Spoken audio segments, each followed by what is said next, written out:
नमस्कार दोस्तों, नारी का संघर्ष, इमोशनल कहानी और दुख भरी कहानी। दोस्तों, कहानी अच्छी लगे तो लाइक करिएगा, अपने दोस्तों तक शेयर करिएगा और कमेंट करिएगा कहानी कैसी लगी। चैनल पर पहली बार आएंगे तो चैनल को सब्सक्राइब करिएगा।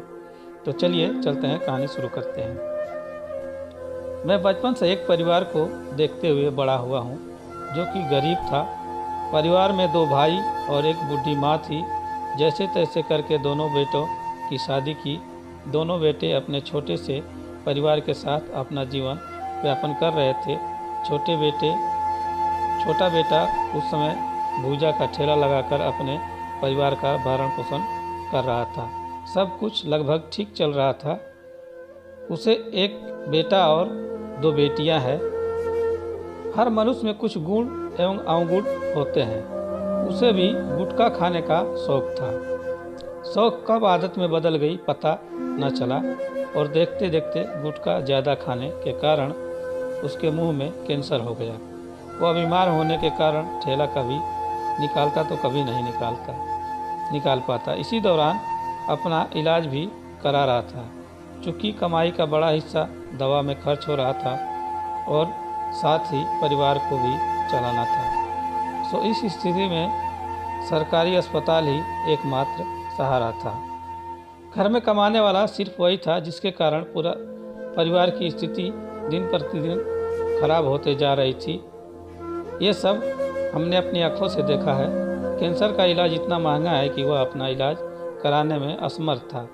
उसकी स्थिति को देखकर उसके बच्चों और उसकी पत्नी का रो रो कर बुरा हाल था। उनकी मदद के लिए कोई भी हाथ आगे आने के लिए तैयार नहीं था। एक बात सही बोली गई है कि रिश्तेदारी सिर्फ अमीरों से ही निभाई जाती है। उसकी पत्नी चाह कर भी उसके लिए कुछ नहीं कर पा रही थी। ऐसा लगभग बहुत दिनों तक चलता रहा।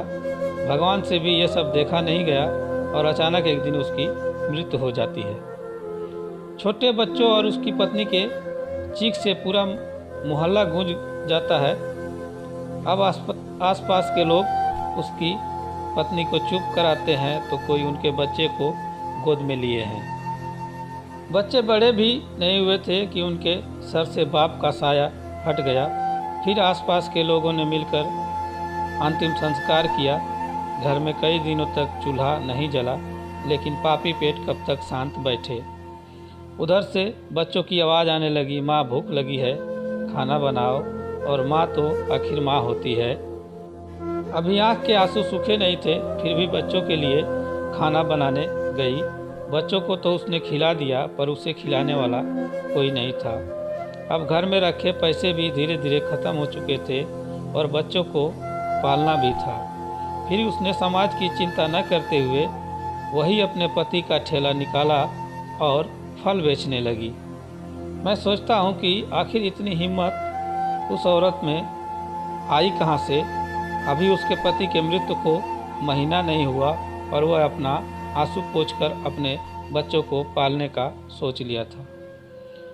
रोज मंडी से फल लाना और ठेला पे रखकर बाजार में बेचना और घर आकर घर का काम करना, खाना बनाना, बच्चों की देखभाल करना, इतनी शक्ति लाती कहाँ से थी।